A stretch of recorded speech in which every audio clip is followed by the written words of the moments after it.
So I think in much the same way that everybody's obsessed with germs all of a sudden, people are also excessively obsessed with inequity and obsessed with that's a victimizer and that person's, whatever you want to throw on it. So Hey everybody, Alex Newman here. With us today, we have a friend of mine, a very special guest, John Age, and that's not actually his real name, but he needs a cover identity because he is in academia, but not of academia. So he is a college professor, and if you've been watching this long enough, you know that college professorships are not a safe place for people who maybe don't agree with the hive mind, the Borg. So we're going to talk today about what's going on in education world. We're going to talk about what's happening in academia, the weaponization of so-called education, and what this is doing to our children. John also has a show that I've been on before, the Anomic Age. Great show, all kinds of different topics: corruption, conspiracy, cover-ups, propaganda, health, science, Christianity, world events, all kinds of other stuff. And John, he knows a lot about a lot of things, very eclectic mix, and he is a very interesting guy, and he has an in-depth understanding of what's going on in academia. So that's why we brought him on today.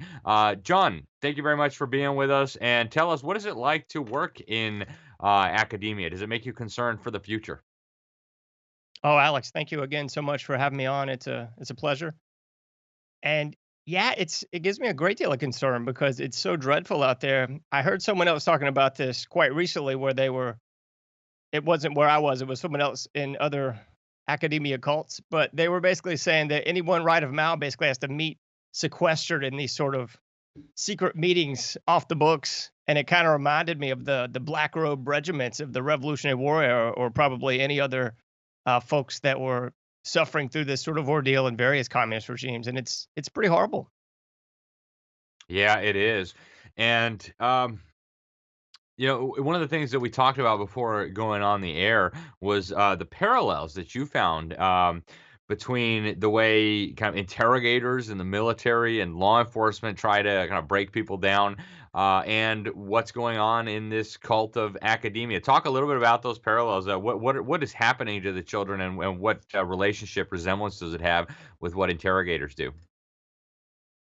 Yeah, well, I see it as a big trickle down effect. I spoke with Chuck Holton yesterday, who had a one of his children in the military, and they were relating to him that in the military now they have to go through the same sort of indoctrination. And I told him right off the bat, like, oh yeah, that's what's going on with the faculty and staff in academia, and as well, they're of course pushing that into the students as well. So you have these various trainings that you have to attend, and they'll cover everything from um, implicit bias, white what's the buzzword for it? Now I'm always blanking on this stuff. White privilege. There we go. White privilege and all this other stuff. And they do it in a way that they actually have different people facilitate this. So if you don't agree with this sort of ideology, it sort of outs you and it shows that you're not part of the group. So immediately you become ostracized, and immediately people would say, "Oh, well, you're the troublemaker that doesn't agree with the agenda." So you're immediately sort of ostracized from this, and it really creates this kind of parallel of us there versus them dichotomy that they love to play off of so much. And it really does mirror so much of what you would see, in psychological studies, like the Solomon Asch studies, where they're looking at groupthink, where they show these various lines, and the person would initially say, "Okay, well, this line's the longest," and the person giving the study would say, "Oh, no, no, no, that's not right. It's this one." And after a while, they know that most people will just change their mind and say, "Okay, well, they said it was this one. I guess it's this one." And that they really just play off this real groupthink. And humans are kind of simplistic creatures. We like stimulation. We like lights and whistles, but more importantly, we really love to fit in with the group. We love that affiliative behavior, and even if that means compromising ourselves or doing stuff that we know isn't right, it seems like most people are all too willing to do that. Yeah, no kidding. And also there's some kind of quirk in human psychology where we tend to just kind of follow the leader and do what the authority figure says. It makes me think of the Milgram experiments where they got these test subjects to electrocute people up to the point they thought might even cause death. And well, a guy in a white lab coat said, so I guess I got to turn up the dial.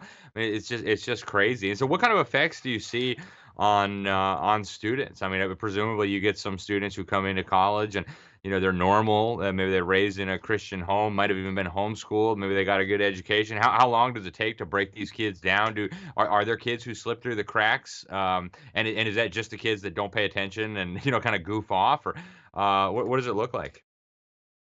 Well, it's kind of weird. I mean, I think it creates the subculture, kind of like I was mentioning with faculty and staff at various institutions. It kind of creates this underlying subculture of the people that are kind of whispering behind their hands and like meeting in, at a restaurant or off campus or something just to get that camaraderie. But I think there is that sort of sense of deviance to the Borg, and I think they are kind of few and far between, but it is out there. And I think one of the main things that the high priest and the cult, that'd be the professors and teachers, fear is those people that are going against the grain.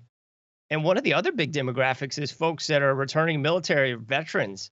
I mean, a lot of them are coming back and going back to school with the GI Bill and so forth, and they're kind of presenting a quite counter narrative to the communist narrative that people are getting. So that's another demographic that sort of gets a lot of resentment, I believe, on most college campuses because they're not following the rules. They're not just sitting there like good little slaves and following the orders of the high priest. So I think that definitely exists, and those two demographics cause quite a bit of problems. But unfortunately, that's not the norm. I think the norm is just kind of like you mentioned. People go to college and they get that 4 plus, well, I'd say it's about 5 years now because they tack on so many of these courses to indoctrinate them, like the the implicit bias and the white privilege and so forth. They have whole little subsections that you have to go through now just to get your degree. But I think for the most part, unfortunately, we are seeing a lot of those what would be upstanding, good Christian men and women going into the cult and then coming out 4 or 5 years later going, "Oh, well, all that hogwash mom and dad taught me about God, and oh, it's all hogwash. We know that now it's Darwin. He's our new God, and we got to follow all these social justice dictates, or we won't get a pat on the head from our friends." So, what do you recommend both to parents and to young people? So, for parents, maybe their kids are getting to the end of high school. They're thinking about what do I do? Should I send my kids off to college? Should parents send their kids off to college? Are there some that are okay? Are there any tips that you can give parents for how to prepare their children for this cult environment and the psychological tactics that will be used on them? And also for young people thinking about going into college. I mean, how do you prepare for this kind of pressure? What would you tell them? How can they resist this campaign to absorb them into the Borg, if you will?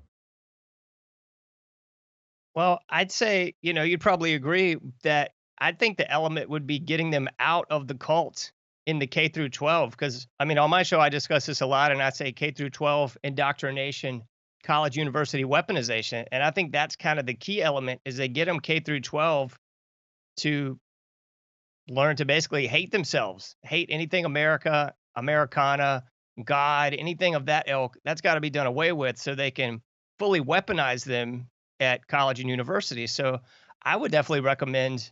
I mean, this is a little bit of humor, but in Poltergeist, they say get. Oh no, excuse me, not Poltergeist. In Amityville Horror, the priest comes over and this evil voice says, "Get out."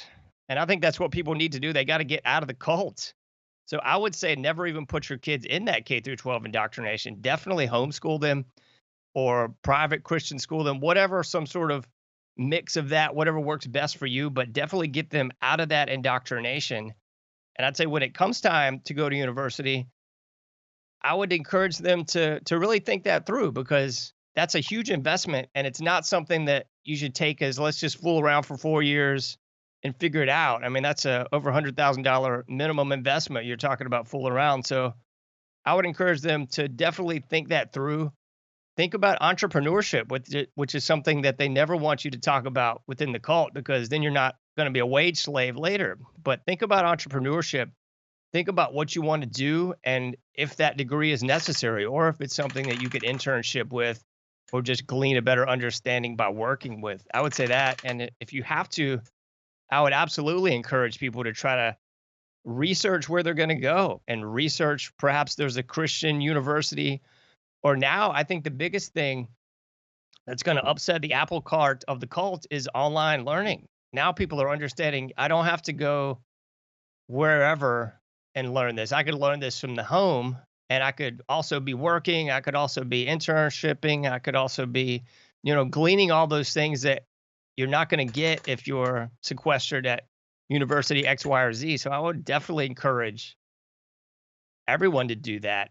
And as far as just the parenting aspect, I mean, if you have children in the cult now, my biggest advice would just be to be as present as possible. I mean, don't just park your kid in front of the TV or the device or laptop or whatever. You really have to be cognizant of what they're learning because it's more than likely what they're getting indoctrinated with. And I mean, the end game of it is to just supersede anything mom and dad, anything Christ, and basically just point them out as, oh, they're just the idiots. We're here. We're the high priest of the cult. So we're going to tell you what's right. We got you away from mom and dad now. So we can give you all the good stuff. But I mean, I actually heard someone say this. I won't name names, but it was a professor in passing one day. And this person said to me, I like to get them for 4 whole years so I can mold them. And that has always stuck with me because in my head, I was just hearing like the Wicked Witch of the West laugh in my head. And I was thinking, mold them for what are you taught? You're teaching them a course. Like you don't need to mold them. Just so sick. Wow. That's crazy. And give us some examples. Like, what are some of the things that are being taught that you think are alarming? We've heard, just in the last few months, critical race theory has now become like the new buzzword. What does that look like from the inside? How do they teach that to children? What kind of effects are we seeing? And what are the long-term dangers of some of this?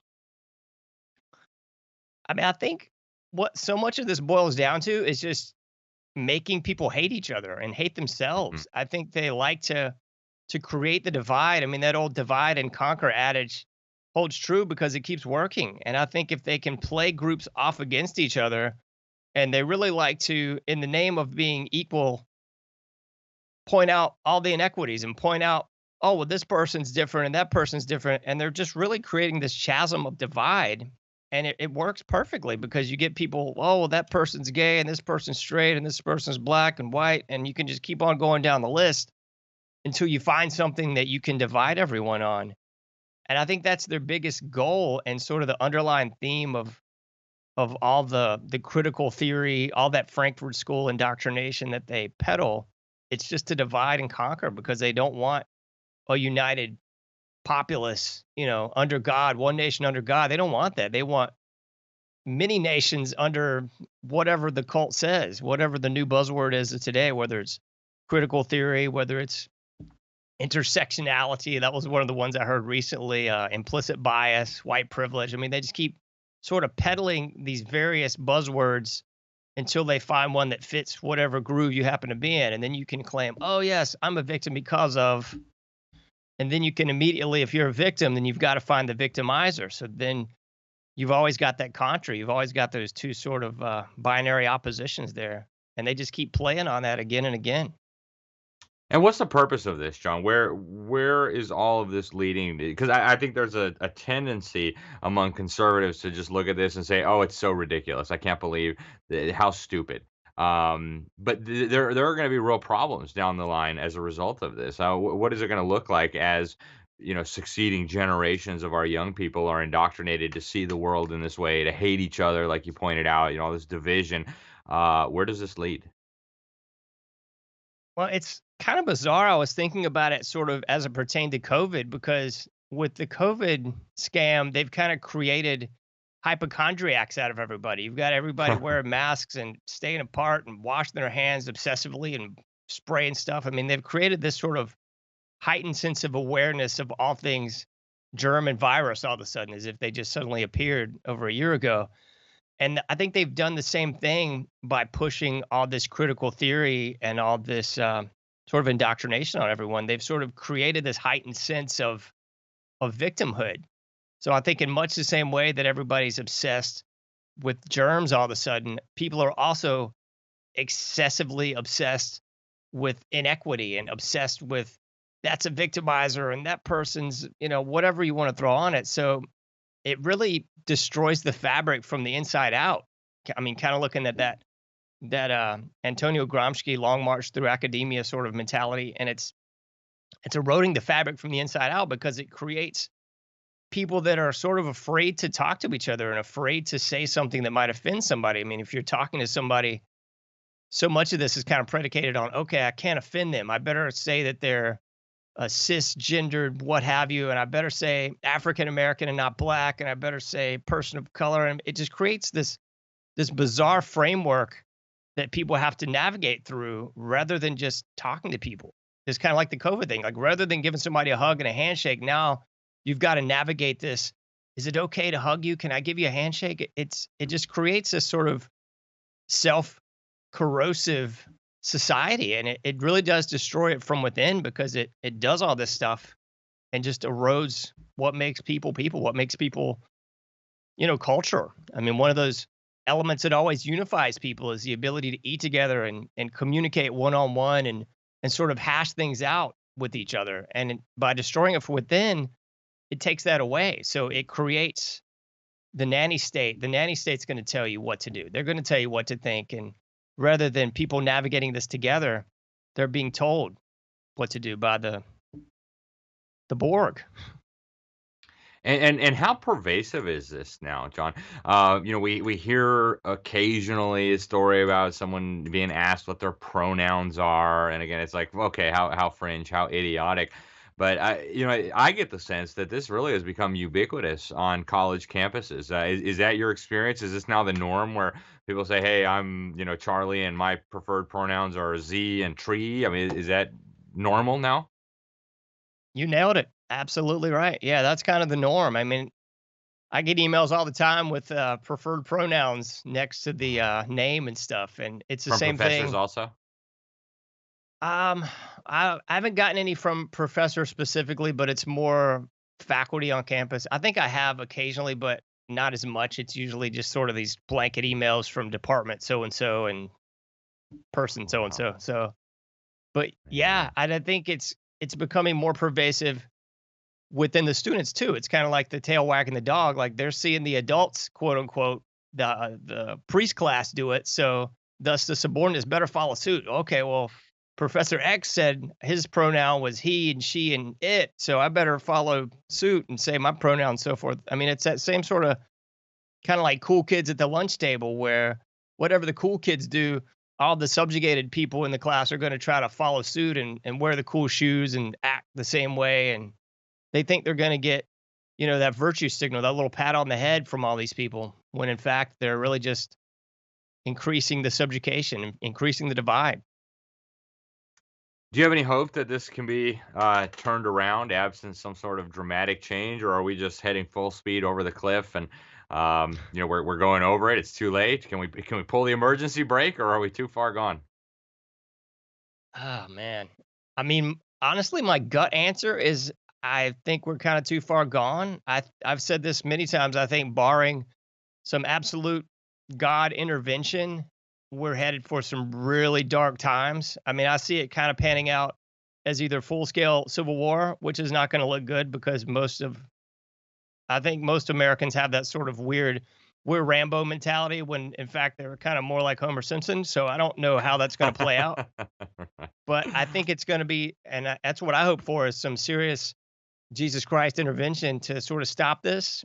And I think the other thing that could help would just be, like I said before, get out, withdraw your consent, stop. I always say, stop supporting the cult, stop sacrificing your children to the cult. I mean, you're sort of have people all across the country, like metaphorically taking their children to the top of the Aztec temple and saying, Happy trails, we'll see you in 4 years, and sort of Yeah. expecting them to come out like they were. And that's not happening. So I would say withdraw your consent in any way you can. Yeah, and we're now literally at the point where in the state of California, they've got in their new ethnic studies model curriculum, the children will be chanting to the Aztec gods of human sacrifice and asking for power to become warriors for social justice. I mean, it's come full circle now. We're back to full pagan, full cult nut job craziness. John, where can people find you? What's the best way to listen to your show? How can people keep track of what you're doing? Thank you so much again, Alex. The best way is to go to anomicage.com. That's ANOMICAGE.com. I mean, from there, you can find all the social media links and everything else, but I always just give people that one on the off chance I get kicked off of more social media platforms. Hopefully, that one will still be up for the duration. So, anomicage.com is the best place to go. Anomicage.com. Well, hey, John, thank you so much. Any final words of wisdom before we let you go? Oh, thank you so much again, Alex. I'll just say the same thing I say at the end of my show. You can't do everything, but you can do something. So get out there and do Amen. it. Amen. Well, John, thank you so much for sharing your insight with us. We sure appreciate it, folks. I'm Alex Newman. This is the New American. Please help share this out. Go check out John's website. He's got some phenomenal stuff there. Really, really great show, and we're thankful for you listening and staying tuned here. Thank you guys, and God bless you all.